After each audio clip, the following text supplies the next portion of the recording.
रहीम। आज स्टूडेंट्स हम मैथमेटिक्स में टेस्ट नंबर 6 पढ़ेंगे।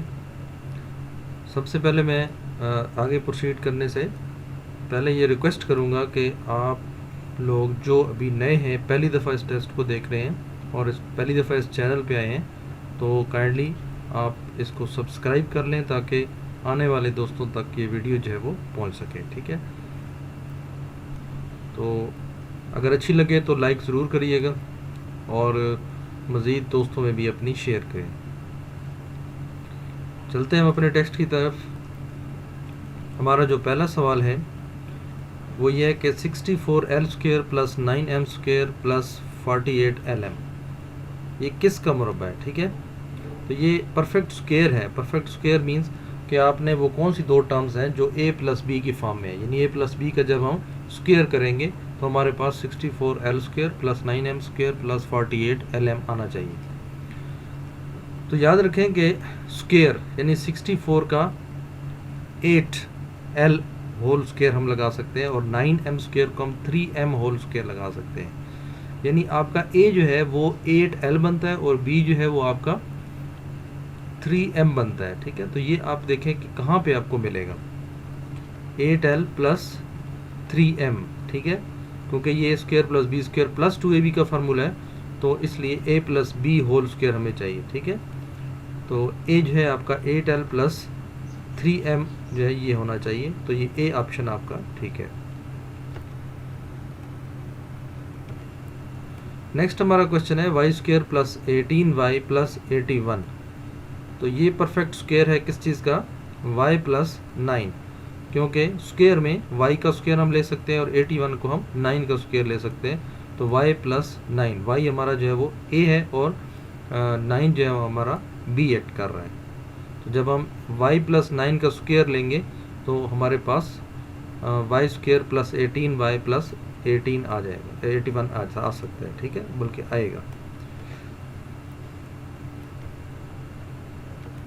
नेक्स्ट हमारे पास व्यूअर्स क्वेश्चन है x² -1 और x³ -1, इसका हमने एलसीएम लेना है। एलसीएम पे व्यूअर मैं आपको अलग एक वीडियो बना के दूंगा। फिलहाल हम क्योंकि एमसीक्यूज कर रहे हैं तो इंशाल्लाह अलग एक एक टॉपिक में आपको अलग समझाऊंगा कि एलसीएम कैसे निकालते हैं और एचसीएफ कैसे निकालते हैं, और इसी तरह और भी कुछ जो सवाल यूज़ होते हैं तो उनका मैं मेथड आपको बता दूंगा। तो सिंपल मैं आपको बता दूं कि x³ -1 का हम फैक्टराइजेशन करेंगे और x² -1 की भी फैक्टराइजेशन करेंगे। फिर उनमें दोनों में फैक्टर्स जो कॉमन होंगे वो एक दफ़ा लिखेंगे और जो बच जाएंगे उनको भी हम साथ लिख देंगे। ठीक है, तो x -1 और x + 1 ये दोनों में कॉमन है और x³ -1 में एक एक्स्ट्रा फैक्टर आता है x² प्लस x + 1, तो वो हम इसके साथ भी लिख देंगे। ठीक है, तो इस तरह हमारा टोटल एलसीएम जो है वो आंसर हमारा जो है उसमें जिस तरह लिखा हुआ है वही बनेगा। नेक्स्ट क्वेश्चन है हमारा a³ + 8। इसकी हमने फैक्टराइजेशन करनी है। तो सिंपली अगर आप देखें कि एक फार्मूला है तो इसको आप ओपन कर सकते हैं, यानी a³ + 2³ ठीक है, यानी 2 को हम 3 दफ़ा मल्टीप्लाई करें तो 8 आता है। तो a³ + b³ वाला फार्मूला यहाँ पे अप्लाई हो सकता है। ठीक है, तो उसका फार्मूला क्या होता है, a + b × a² - ab + b²। ठीक है, तो उस फार्मूले में हमारा जो जवाब बनता है वो a + 2 और a² - 49 + 4 बनेगा।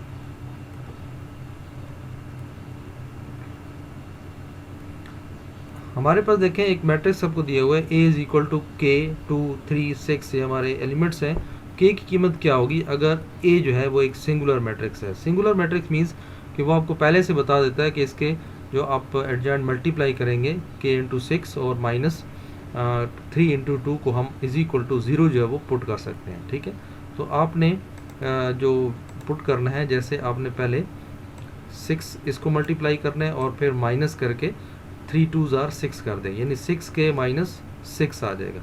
= 0 आप लगा देंगे क्योंकि उसने पहले बता दिया कि आप = 0 लिख सकते हैं क्योंकि ये एक मैट्रिक्स है वो सिंगुलर मैट्रिक्स है। ठीक है, तो इस तरह आपका आंसर जो है वो k की वैल्यू आप इस तरह निकाल सकते हैं।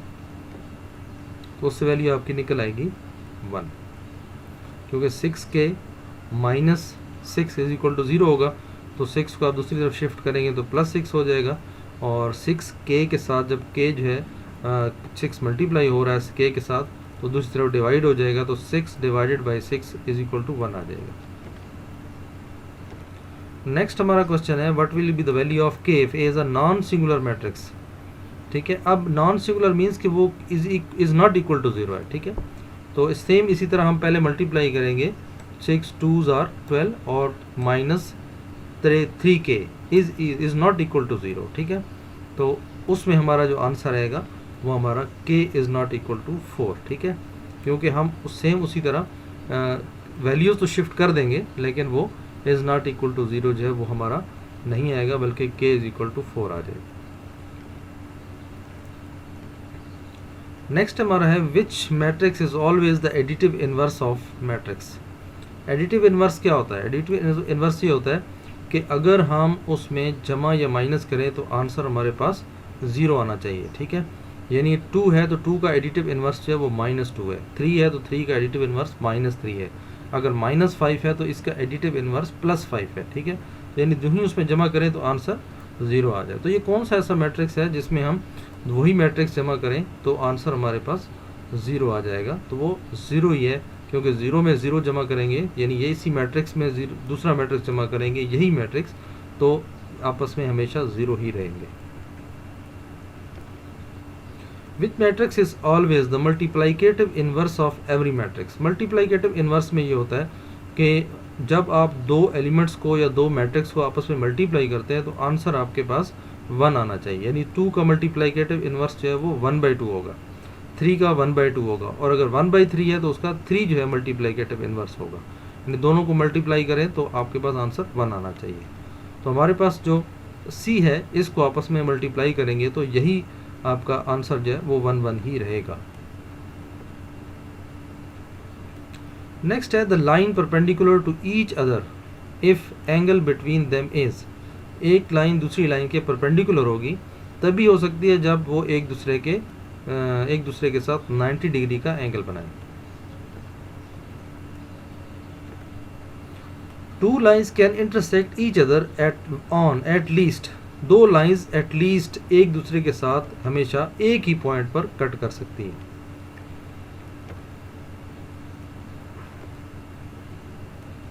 प्लेन मीन्स, प्लेन का मतलब क्या होता है? Plane surface. ठीक है, 20 और 70 डिग्री ये पेयर है किस चीज़ का? Complementary angles. क्योंकि कॉम्प्लीमेंट्री एंगल्स होते हैं कि दो एंगल को जमा करने से अगर आपका आंसर 90 डिग्री आ जाए तो उसको हम कॉम्प्लीमेंट्री कहते हैं, और अगर दो एंगल्स को जमा करने से आंसर 180 आ जाए तो उसे हम सप्लीमेंट्री एंगल कहते हैं।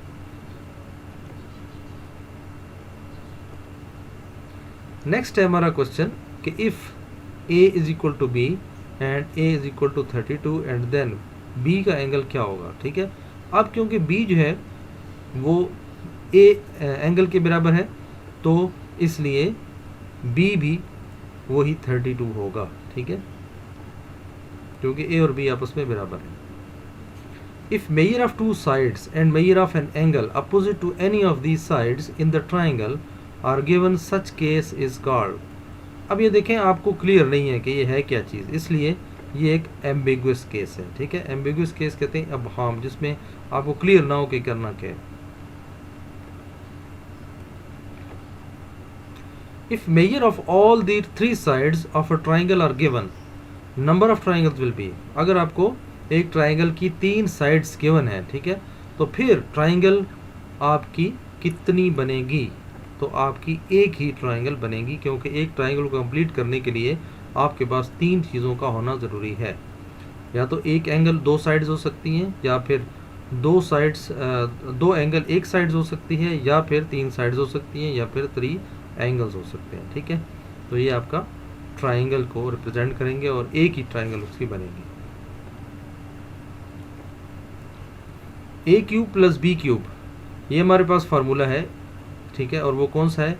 a minus B into A square plus A B, या बी ए की बात है, प्लस बी स्क्वायर। ठीक है, ये थोड़ा सा घुमाने के लिए ताकि आप कंफ्यूज हो, तो बी ए और ए बी लिखने से कोई फ़र्क नहीं पड़ता, मल्टीप्लिकेशन में एलिमेंट्स राइट लेफ्ट हो सकते हैं। नेक्स्ट है 7p² minus 7p³ plus 14p4। तो हम इसमें देखें तो 7 भी कॉमन ले सकते हैं और p भी सब में कॉमन ले सकते हैं और p² सब में कॉमन ले सकते हैं क्योंकि वो सब एलिमेंट्स में मौजूद है। लिहाजा हमारा 7p² आप कॉमन लेंगे तो अंदर बचेगा 1, फिर p और फिर 2p²। तो याद रखें कि जो चीज़ हम कॉमन ले रहे होते हैं वो बेसिकली हम अंदर डिवाइड कर रहे होते हैं, यानी 7p² जब आप 7p² पर डिवाइड करेंगे तो आंसर 1 आ जाएगा और 7p³ पर डिवाइड करेंगे तो 7p2 तो निकल जाएगा, सिर्फ p रह जाएगा। ठीक है, तो इसी तरह आगे भी आपका जवाब आएगा। 1 factor of 3y² plus 14y plus 8, एक फैक्टर उसका y प्लस 4 है, तो दूसरा फैक्टर इसका क्या होगा? दूसरा फैक्टर इसका 3y प्लस 2 होगा, क्योंकि 3y प्लस 2 और y प्लस 4 को आपस में मल्टीप्लाई करें तो आंसर आपके पास 3y² प्लस 14y प्लस 8 आता है। If px is equal to, px का मतलब होता है कि मेरे पास जो भी इक्वेशन है उसके अंदर जो है वेरिएबल आपको x नज़र आएगा। तो आगे देखें, आपको x नज़र आ रहा है 2x² माइनस 7x प्लस 4।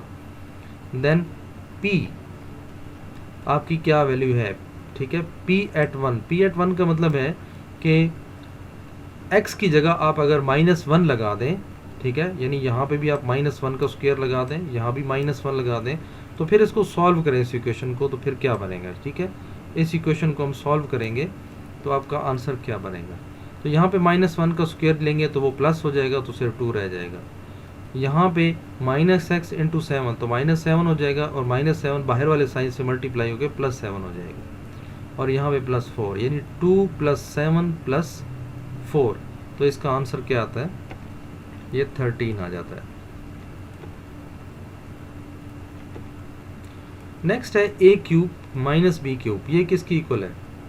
तो ये याद रखेंगे, इसको पहले हम डिवाइड करेंगे कैसे कि a³ का होल स्क्वायर और माइनस b³ का स्क्वायर। ठीक है, तो ये हमारे पास स्क्वायर वाला फार्मूला बन जाएगा। तो a³ प्लस b³ ये अलग हम लिख सकते हैं और फिर दोनों को फार्मूला हम ओपन करेंगे तो हमारे पास दो फार्मूले आ जाएंगे, a³ माइनस b³ और a³ प्लस b³ का फार्मूला हम लगा देंगे। ठीक है, तो आप यानी इस तरह कर सकते हैं कि a³ एक फार्मूला ये दो का हिस्सा है और एक जो है ये हिस्सा है। ठीक है, a plus B into a² minus ab plus b²। ठीक है, तो ये आपका a³ प्लस b³ का फार्मूला है और a minus B into a² plus ab plus b², ये आपका a³ और माइनस b³ का फार्मूला है। ठीक है, तो इसको बेसिकली हम किस तरह लिखेंगे कि a3 होल स्क्वायर। ठीक है, इस फॉर्म में हम इसको लिख सकते हैं। तो माइनस b³ और होल स्क्वायर। तो अभी आप देखें व्यूअर्स, तो ये आपके पास एक फार्मूले की फॉर्म आ गई है a² और b²। अब इसमें a जो है वो आपका a³ है और b जो है वो b³ है। तो a² माइनस b² का फार्मूला आप लगा सकते हैं, a plus B into a minus B. ठीक है, तो फिर इसके अंदर क्योंकि a³ है तो फिर a³ का फार्मूला पुट कर लेंगे। नेक्स्ट हम चलते हैं x² minus 4 minus x plus 2। तो इसको जब आप ओपन करेंगे तो बाहर माइनस है तो अंदर ये भी माइनस हो जाएगा, ये भी माइनस हो जाएगा। ठीक है, तो x² minus 4 minus x minus 2 is equal to क्या आएगा? तो x² आपके पास फिर आपके पास माइनस x और फिर -4 और -2 है, तो माइनस क्या आना चाहिए? x minus 2। ठीक है, यहाँ पे हम एक और चीज़ चेंज कर सकते हैं कि ये जो x स्क्वायर है -4, तो इसको हम इस तरह लिख सकते हैं x का होल स्क्वायर और -2 का होल स्क्वायर। अब ये a² माइनस b² वाला फार्मूला बन गया। ठीक है, तो यहाँ इसको हम a plus B into a minus B लगा सकते हैं। तो जब a प्लस बी निकालेंगे तो x प्लस 2 जो है वो आपका कॉमन निकल आएगा और बाकी अंदर आपके पास क्या रह जाएगा वो आपने लिख देना है। ठीक है,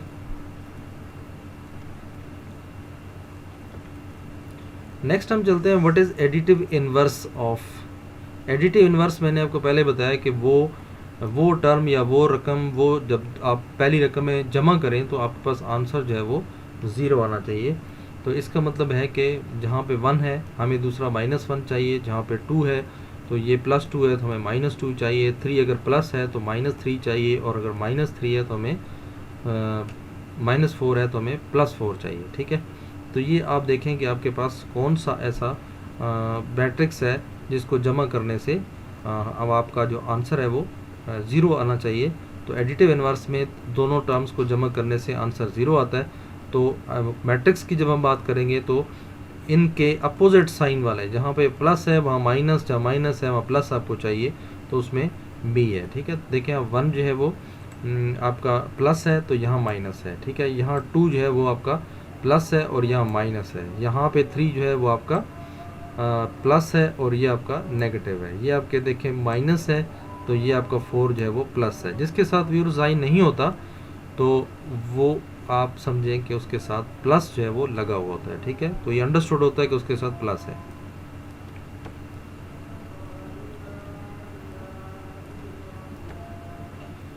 नेक्स्ट व्यूअर हमारे पास जो है x+2, और यहाँ पे मैं बताता चलूँ आपको कि यहाँ पे -2 है आपका। ठीक है, थोड़ा सा इंतज़ार आपको करना पड़ेगा, आज़ान मिल रही है।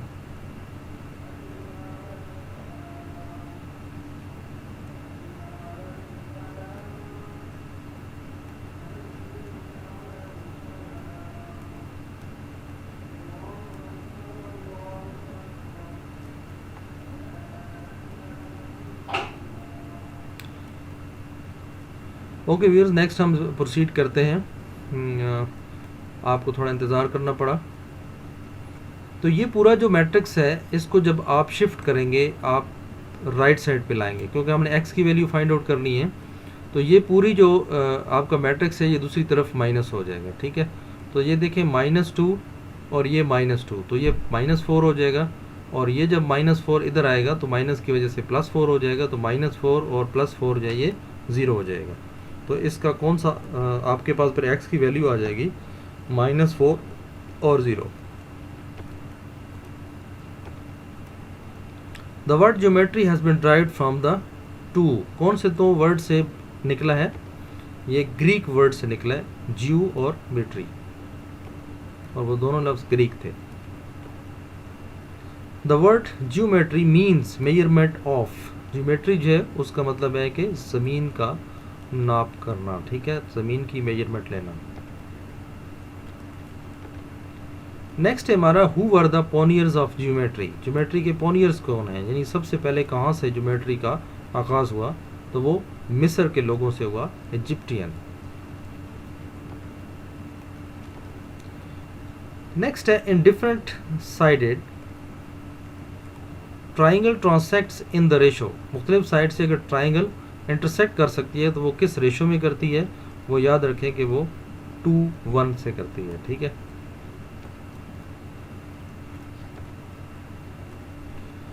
नेक्स्ट है a square field has an area of 16 centimetre square, its diagonal is, उसका डायगोनल क्या होगा? उसका डायगोनल आता है 4/√2 सेंटीमीटर। डायगोनल कैसे हम निकालते हैं? ठीक है, देखें आपके पास कोई भी एक स्क्वायर है।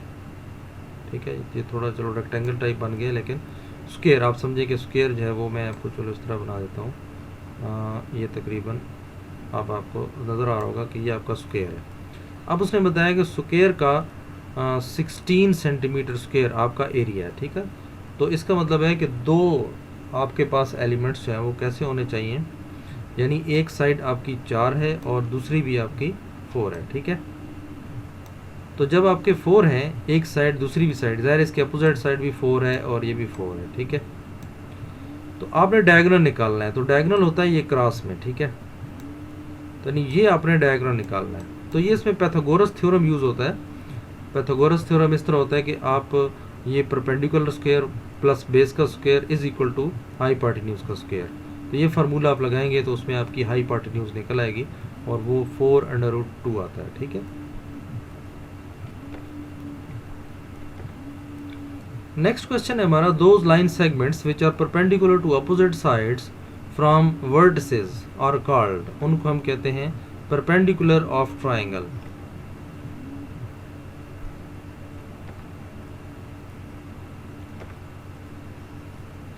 Those line segments which are obtained by joining the points of opposite side to vertices of the triangle are called, उनको हम कहते हैं medians। ये definitions याद रखें, medians क्या होते हैं। x plus 1 ये किसका फैक्टर है, ठीक है, तो यानी आपकी नीचे कौन सी रकम है जिसकी फैक्टराइजेशन करें तो उसमें x plus 1 जो है वो ज़रूर आएगा। तो वो x क्यूब प्लस 1 जो है ये आपका ए क्यूब प्लस बी क्यूब वाला फार्मूला जब आप इस्तेमाल करेंगे, ठीक है, तो उसमें आपका आएगा ये x प्लस 1 जो है वो आ जाएगा, ठीक है। नेक्स्ट है a plus B whole square, ये हमें पता ही भी फार्मूला है a square plus B square plus 2ab, तो ये आपका बी आंसर है। तो व्यूअर्स फार्मूले जो हैं ये आप मैथमेटिक्स में तमाम, चाहे वो आप सेलर्स या एयरमैन का दे रहे हैं तो मैट्रिक तक जितने फार्मूले हैं, और इसके अलावा अगर आप कमीशन का दे रहे हैं एफएससी बेस पर तो एफएससी मैथमेटिक्स में जितने फार्मूले हैं वो भी आपको याद होने चाहिए। a minus B whole square का formula a square plus B square minus 2ab, इसमें भी बी ऑप्शन है आपका। नेक्स्ट है a cube plus B cube का फार्मूला, यहाँ पे देखिए मौजूद है a plus B into A square minus A B plus B square, तो ये इसका फार्मूला है, ये आप याद रखें। px आपको दिया हुआ है x cube plus X square plus 1 और dx आपको दिया हुआ है x प्लस 1, तो what will be remainder by remainder theorem, तो रिमाइंडर थ्योरम आप अप्लाई करेंगे तो आप बुक में देख सकते हैं, नहीं तो अगर ना आया तो मैं आपको समझा दूंगा। तो इससे आंसर आपका आएगा 1। नेक्स्ट है x4 plus X plus 1 plus X cube plus X square can be written in descending order. तो डिसेंडिंग ऑर्डर क्या होता है, डिसेंडिंग ऑर्डर में होता है कि सबसे पहले आपने बड़ी टर्म को लिखना होता है जिसकी डिग्री सबसे ज़्यादा होती है, फिर वो वेरिएबल जिसकी डिग्री उससे कम होती है, फिर वो वेरिएबल जिसकी डिग्री कम होती है, इस तरह आपने कम की तरफ आना है, और आखिर वो नंबर आपने लिखना है जिसके साथ वेरिएबल नहीं होता, जो सिर्फ कांस्टेंट होता है, ठीक है। देखें x4 x cube x square, उसके बाद देखें आपके पास ये आ रहे हैं सारे, ठीक है। इस तरह आपकी ये इस ऑर्डर को हम कहते हैं डिसेंडिंग ऑर्डर, ठीक है। Okay, what is the adjoint of, adjoint क्या होता है, एडजॉइंट यही होता है कि आप इन दोनों को रिप्लेस कर देते हैं, यानी इसको इधर भेज देते हैं, -5 को इधर भेज देते हैं, ठीक है, और C और B का आपस में आप साइन चेंज कर देते हैं, अगर वो प्लस है तो माइनस कर दें और माइनस है तो प्लस कर दें, ठीक है। तो माइनस देखें 5 3 की जगह आ गया और 3 जो है वो -5 की जगह आ गया, और B और C दोनों पॉजिटिव थे तो दोनों नेगेटिव हो गए।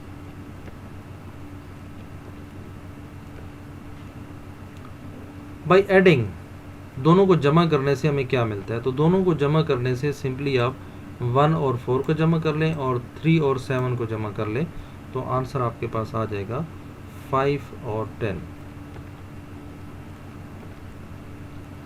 Beside corollaries with the use of theorems, some more geometrical facts can also be proved which are called, तो उन्हें हम क्या कहते हैं, राइडर्स कहते हैं, ठीक है।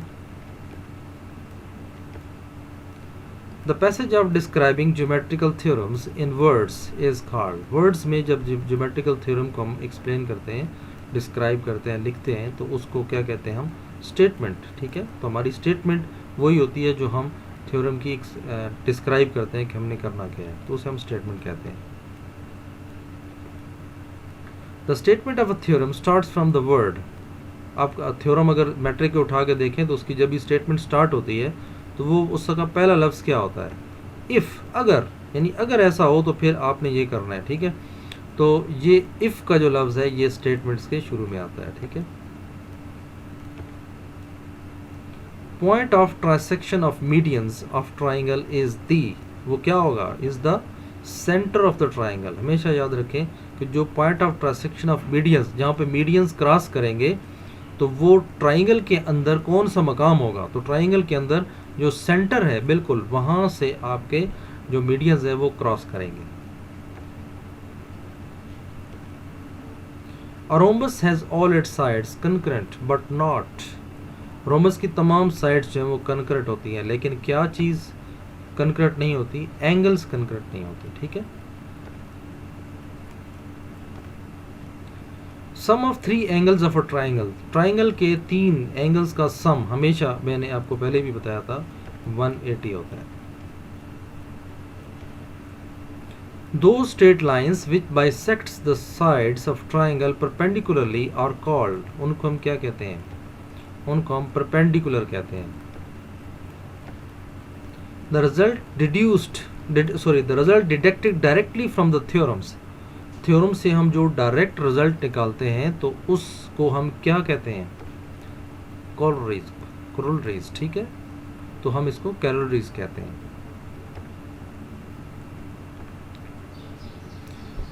If one angle of parallelogram is 120, तो उसका एडजेसेंट एंगल कितना होगा?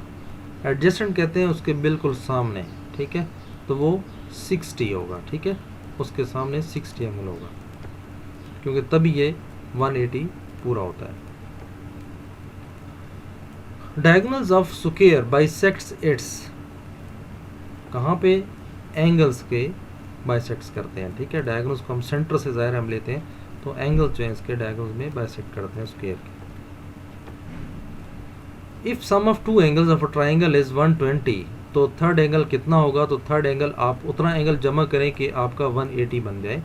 तो 60 आप जमा करेंगे 120 में तो 180 बनेगा।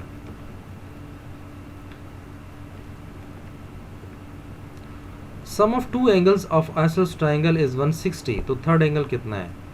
तो अगेन मैं आपको यही कहूँगा कि आप 180 पूरा करने के लिए आप क्या करेंगे कि 20 जमा करेंगे, तब आपका 180 पूरा होगा, तो थर्ड एंगल वही होगा।